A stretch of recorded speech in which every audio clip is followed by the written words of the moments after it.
So, understanding sales is and how to develop this sales relationship is one of the most important things to master, whether you're a business owner or you run your own book of business. So, today on 10 at 10, our topic selling like a boss, going from order taker to deal maker.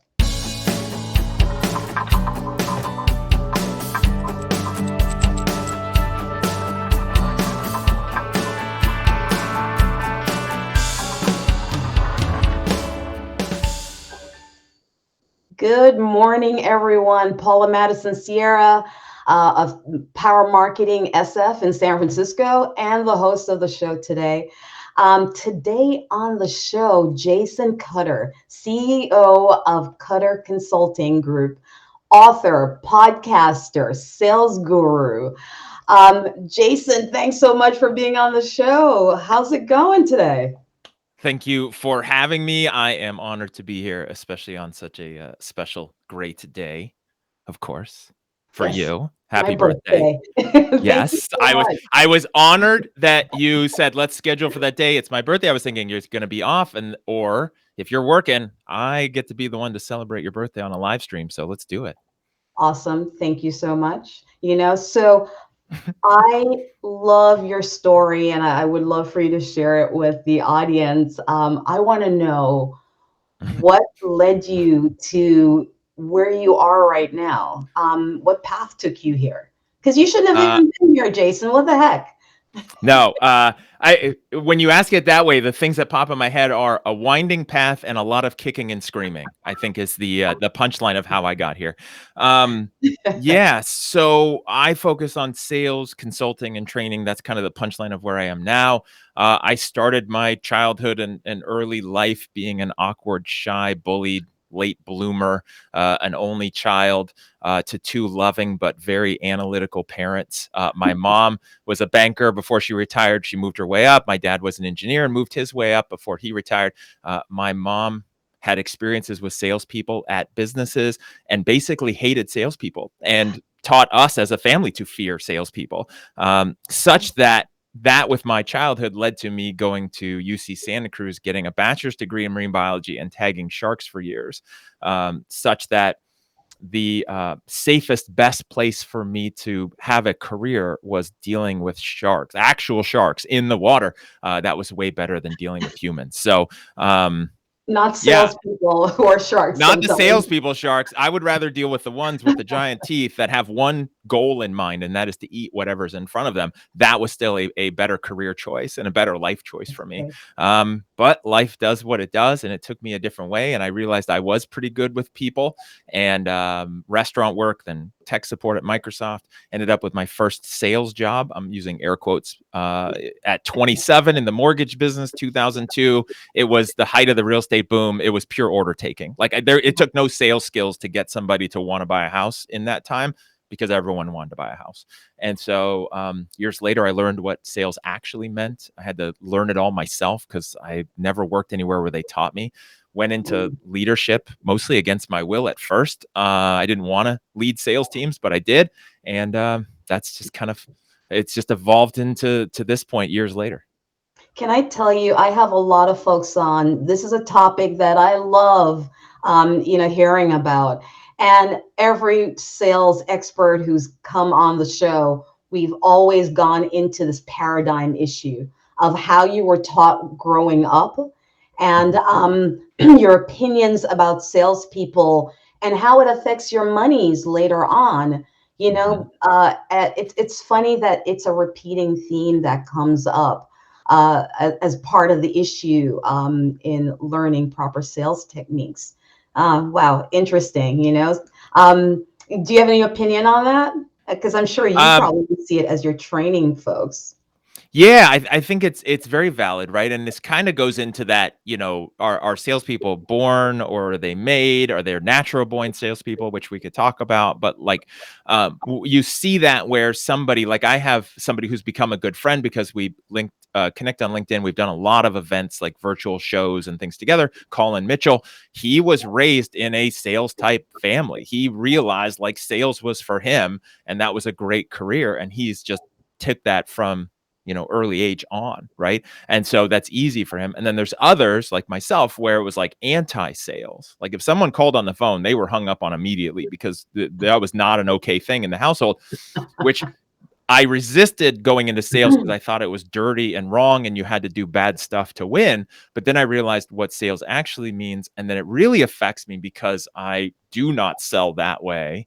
I sell in a different way, which, leads to different results. Yeah, yeah. So in our title today, we talked about order takers versus deal makers. Can you explain to the listeners out there what does that mean exactly? Yeah, what I found from years of running inside telephone sales teams, call centers, dealing with lots of different industries, is usually what I see is one of two different type of people that are in sales. One is the person who's just using old school tactics and they're pushy and they're manipulative and they're using tricks and they're using all these tactics that they do.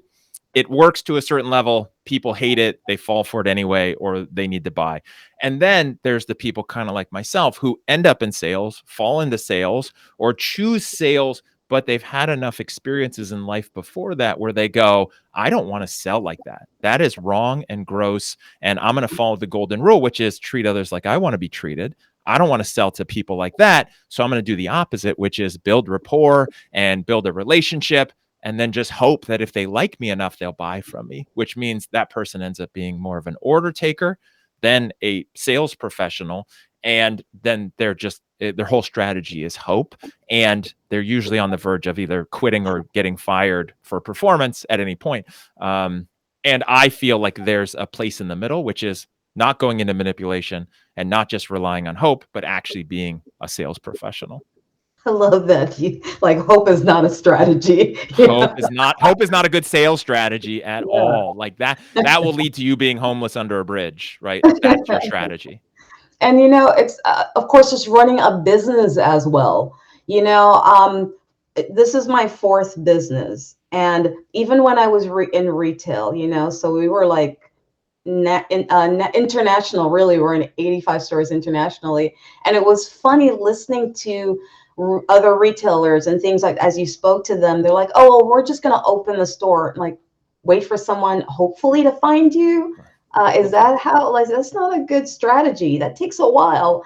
But it's funny how I thought that that was, endemic in the retail, but it's not. It's attorneys, it's CPAs, it's all of these other people running at the professional level as well. Well, someone will just find me. How? Mhm. How will they find you? Actually, that rolls right into my next question, which is, do you think that a lot of people end up being an order taker in their sales role, and why exactly? Is it a comfortable place for people to be? Is hope the best strategy for people? Well, I think usually what happens is somebody gets into a sales role. I kind of shared what happens behind the scenes psychologically prior to them getting into that role. And then what happens is companies don't do them any service by giving them training, right? Yeah, Very few companies out there that I have ever experienced in all of my time are telling people and training people, here's what you have to understand about you. Here's what you have to understand about potential customers. Here's what they want. Here's what they're worried about. Here's how you move them forward. And here's what your role is. And here's all of the tools. So usually what happens is companies say, here's what we sell. Here's some product information. Oh, here, maybe a script. You say this if they ask about price. Now, good luck. And then the problem is somebody has to default to what they know, and what they know is nothing about sales except for gross. And so they're on their own.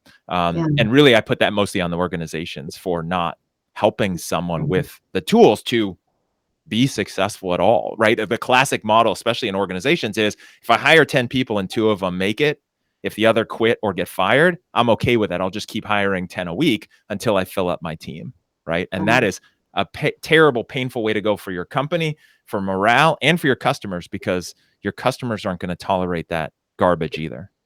Can I tell you one of my favorite things is try to knock people off their sales script? Yeah, I bet. I could see that with you.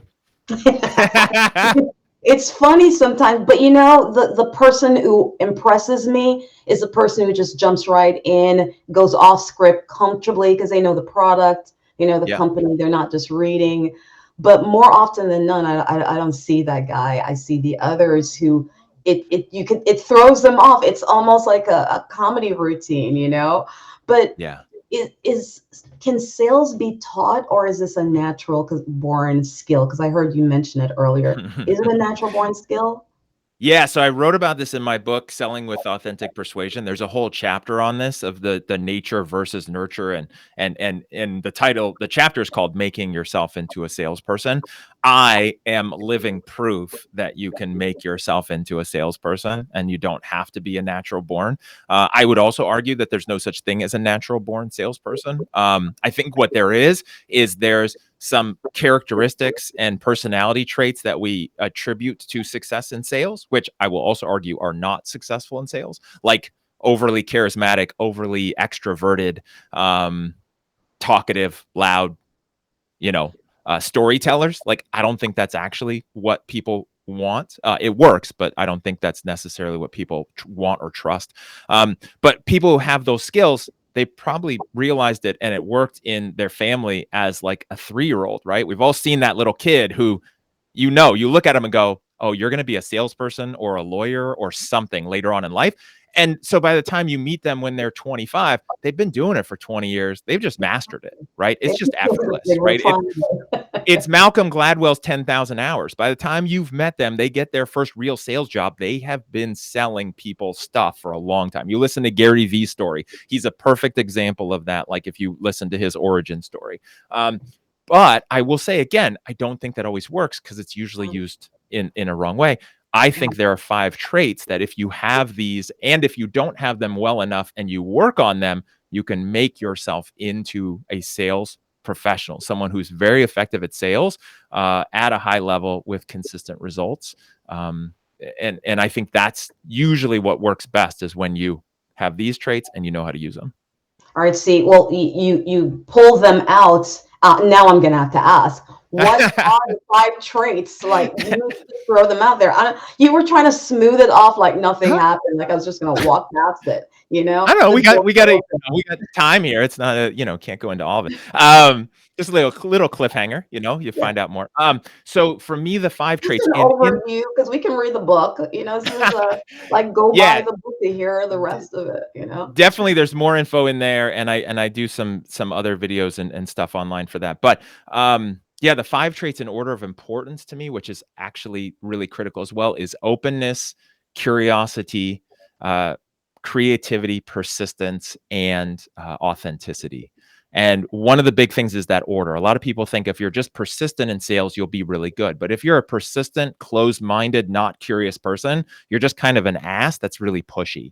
And we've all met those salespeople. We But if you're open to feedback and you're curious about people, like, and you can work on those skills. I was really curious about sharks and not people. And then I changed, and then I've become really curious about people, and adjusted that. see. I still think that's funny. By the way, there's like a joke there. You know. Yeah. Um, why do you think sales slump happened? Because with my clients, you know, even though I'm on the marketing and marketing, and a lot of people have heard me say this, but marketing will not work if your operation is not working, you know. Yeah. And so instead of going in to have a discussion about the website or the brand, or I pull back and like, how's your operation running, you know? Yeah. And so I see that as an issue, a part of the sales slump as well, but purely from the sales side. Why do slumps happen? Well, and I will address what you said in the beginning of the question too, which is a lot of people as a sales consultant, and I have a lot of different lead sources and technology sources and all these partnerships that I have access to, which usually can help people. Most people think it's the leads, right? And at first, it's not the leads. Usually, it's the sales operation. At some point, you do need better marketing. You do need a better site. Typically, that's not what's on fire first. Where sales slumps happen for me, in my experience at the individual salesperson level, if anyone's listening to this and they sell, it's typically when that person feels like they know everything and they forget the Mhm. basic rules and principles of sales. So instead of being curious, instead of asking questions, instead of caring about that person, instead of trying to figure out who they are and what they need and what their goal is or the pain they're trying to get away from, they just assume everyone wants their magical solution. They think it's all about them, and they spend the majority of the time talking and lecturing and monologuing, and it's painful and it's terrible. And they're thinking, if I just say enough stuff, of course everyone's going to want it because I'm amazing, right? Or my company's amazing. My product's amazing, right? I've fallen in love with my own child and I think they're the cutest baby on the planet. Why don't you think it's the cutest baby on the planet? It's like nobody cares, right? They don't care about it. And so because somebody gets into that mode where they then go into like overly talkative sales mode, that shoots them in the foot because people feel like they're not being cared about and they're not being listened to and what they want doesn't matter. And then that turns the potential buyers off and the sales rep goes into a slump. Yeah, no, that makes absolute sense to me. Of course, I like kind of literally went into my head, thinking about some things that I've seen. You gave me some thought. Did you see me go off going, I oh wow, did. you know? I did. So, And we've all had that experience, right? If you've ever been to a conference or a trade show and walked up to a booth and all they do is monologue and and you're you're like like, 3, 4 minutes in, you're like, this sucks and I don't want it. Like it's not a good, you can't help me. Right. yeah, But they're still talking because they just think that that's their job. Their job is to sometimes you really lecture. want the product, but you've given up. You're I like, just, I'm good. It's yeah, I'm good. If this is how the relationship's going to be with you or your company, I also don't want to buy from I'm you. good. Exactly. You know? Yep. Well, let me ask you, because we're in such a particular time. We were talking about everything moving at hyper speed right now. Yeah. Um, uh, has the buyer changed during this time? I think the buyer has changed somewhat during okay, let me answer in two ways. I think the buyer has changed in this pandemic mode that we've been in and how like the world has shifted, and I think buyers have changed over recent history even more dramatically in a different way. So I think one of the things in the recent times is that it's hard to get a hold of people, right? Yeah, People are no longer in their office. If you're selling them B2B, they're not at office, they're at home. You could call their cell phone, but that seems creepy and weird. They're not going to be happy with it. They're not going to answer their phone. They're overwhelmed with email. They're dealing with life. If they're a consumer and you're selling to them, they're overwhelmed with everything, just like we all are. And it makes it really tough. I think one of the biggest things to focus on is that you've got to meet your buyers where they want to be met. So maybe they want a phone call, maybe they want to fill out a form yeah, online, and then they want some texts to set up an appointment on their schedule, not you calling them at random, hoping the synchronicity of when you want to talk to them and when they feel like being interrupted is, right? Because every phone call is an interruption. And so that's a challenge. So you want to meet them where that is. And I worked with some really good partners that do that, right? They set up that text and then they just feed into those phone calls. So I think that's really important is to stop being so selfish and self-centered, which is, of course, everyone's going to want me to call them whenever I want to call them. Like, no, or email them. Like, no, what do they want to start yeah, and then move them forward to yeah, probably a phone call anyway. And then the bigger scope picture is that what salespeople and organizations don't seem to realize has shifted is that most people in the world have access, right, to all the world's information within arm's reach. They yeah, don't need your salesperson to lecture them on the facts, the figures, the features, the benefits, the data points, the stats. They can find the brochure online. They don't need you for that. They need you for something else. They need you for wisdom, which is how does that apply to their situation? So many salespeople, back to what we were talking about, they think their job is to just throw out facts and figures. And that's yeah, not what people want. They want guidance. They don't want a webinar. yeah, yeah. No, it's absolutely true. So, but it's that script, right? They're so locked into the script that they Mhm. forget that there's a person in front of them, you know? Mhm. It's the thing that I've been speaking to a lot of folks about is about doing things more intentionally, like see who's in front of you, Mhm. listen, really understand the landscape. Don't be tone deaf, you know? Mhm. Hear what's going on. How can the listeners out there become better salespeople? I think some of the stuff that you hit on it is the most important tips. I mean, it's understanding that no matter what you're selling, no matter what you think you're selling, right? And I deal with companies that are selling enterprise level solutions. No matter what, it's not B2B, it's not B2C, it doesn't matter. It's H to H, right? It's human to human. You're trying to deal with another human who's scared, confused, worried, has goals, has drama behind the scenes, has things they hope nobody ever finds out about that they're dealing with. They're scared and they're worried about making a decision and a change that might make them look bad. That's what you're dealing with. You're dealing with a messy human. And so you've got to realize that's the primary thing to focus on, not your product, not your solution, not your service, whatever that is. You've got to focus on them, get to know them and what they want or need, what they looking for, what would help them, and then help them. I think the biggest thing, and I do some trainings on this as well, but literally mimic what a doctor does in an appointment. A doctor doesn't start the appointment by telling you how amazing they are and giving you a lecture about, let's say, brain surgery, right? No, they go through an exam, they do a bunch of tests, then they give you a diagnosis, then they give you a prescription. And if they're really good and they have a good bedside manner, they make it all about you. And so that's the key. And then the fundamental punchline I tell everybody when they say, how do you be the best salesperson, or how do you get better, or what should you do? If there's one piece of advice, which I don't like giving, a single piece because everybody's different, just do the opposite of what you think a salesperson's supposed to do. Just fundamentally. Whatever you think sales is supposed to be about, just do the opposite of that. It's going to actually get you pretty close to the right You'll goal. do way better. The people you talk to will appreciate the fact that you're not trying to be some Wolf of Wall Street boiler room sales person, and they'll be like, okay, you're human. I like you. Sounds good, right? Oh If my you God. marry that with a process and you know the start and the end where you want to go in the conversations, just do the opposite. Same thing Well, goes with cold calls. It goes with emails. It goes with everything.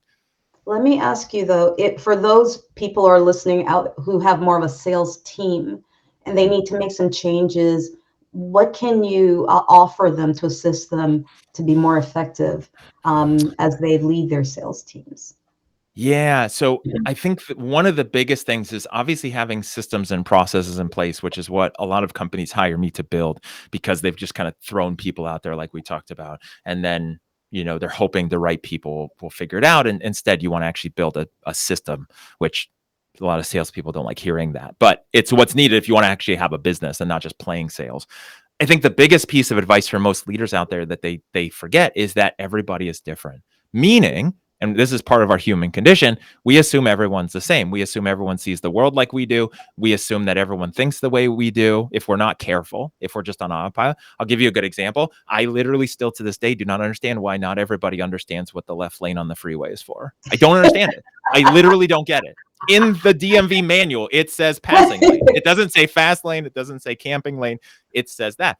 My perspective on the world is I don't understand how people just don't get it and why they're not considerate of other people. And that's a funny example, unless you're in the car with me and I'm mad because they're in my way. I call But it not that being a good citizen. I'm like, come they're on, not. be a good Okay. That's citizen. that'll be the after show. We'll stop and then we'll hit record again. I'll go on my tangent about that. But that's a perfect example because what I see a lot in sales is salespeople get promoted into team leads, which get promoted into managers. Most organizations give them no training, no support on being a manager versus a rep, being a leader versus a manager, and so they're just hoping that, hey, you are good in sales, now lead a team. And so Exactly. the challenge is if we're not careful, that person who has now become a sales manager just thinks everyone should sell the way they do and cares about the bonuses they do and wants happy hour like they did, or will work really hard and actually call their leads back like they did, right? That's why they're successful. Why aren't other people doing it? And you actually have to care about each person on the team, understand them and realize they're different, and then manage each person differently and train them differently and hold them to the same standards, but in a way that they're going to respond well to. That changes the games even more than sales processes and systems. When you do that and actually manage the team of players, like each player is different, right? I'm a huge basketball fan. You don't manage Steph Curry like you do Draymond Green, right? They're different people. If you treat them the same, it's not going to work. But sales teams do that all the time. Mm. To wrap up the show, can you offer us those 5 traits again? I just want viewers to hear them as we're wrapping up. because it really is the basis for a nice process, isn't it? So, can Yeah. you share those one more time, Jason, as we wrap up? Yeah. So the 5 sales success traits that I feel are super important that also can be learned are openness, curiosity, creativity, persistence, and authenticity. Nice. I love it so much. Jason, thank you so much for this great information today. I hope people heard the conversation. We had a blast doing this today. But really, at the end of the day, if you're a business owner, you're the business's first salesperson regardless. And you got to go out there and make your relationships. And if you're leading, I love what you said, Jason, that you got to look at your team as a team of individuals and how Mhm. they do things to be more effective. Um, you know, our mission for this show that I do every week is to really just introduce you to my great referral partners and have them share their expertise. So, Jason, thanks for being on the show today. And if you guys want to reach out to Jason, if you're interested in more, please reach out to him. By the way, Jason, is there anything new that's going on with you that you want to share if people want to connect with you? Yeah, the most exciting thing recently is that I launched my Authentic Persuasion private group sales coaching program, which is a mouthful of a title, but uh, You know what? it is a open forum question and answer group coaching model. It's not about training or lectures. It's about just actually solving and helping salespeople or individual contributors or business owners close more deals and make more money. And if you want to find out more information about that, easiest thing is to go to jasoncutter.com, which is my hub for everything. And at the top is a link for finding out more information about the group coaching program. Outstanding. And Jason, do you want to do a quote to close us out today? Yeah, and anyone who knows me knows this quote. Usually I have this everywhere. It's what's guided me for a long time. It's Zig Ziglar's quote, which is you will have everything in life that you want when you help enough other people get what they want. I think that's important for life. I think that's important just for being a good citizen. And I think it's important in sales too, when you have that approach, which is more from abundance instead of, oh, you have a pulse. I'm going to try to convince you to buy. Instead, be like, if I just help enough other people get what they want, I'll win. Nice. I love it. And it's the same in sales as it is in networking, as it is in life on the playground. That's You it. know, thank you so much for sharing today, Jason. I will also drop Jason's website link below as well. 10 to 10 airs every Thursday at 10 a.m. live on LinkedIn. So tune in next week. Thank you so much, viewers, for spending time with us. And for the guys watching it on the repeat, thank you so much. Stay strong and keep moving forward. Take care, guys. Bye.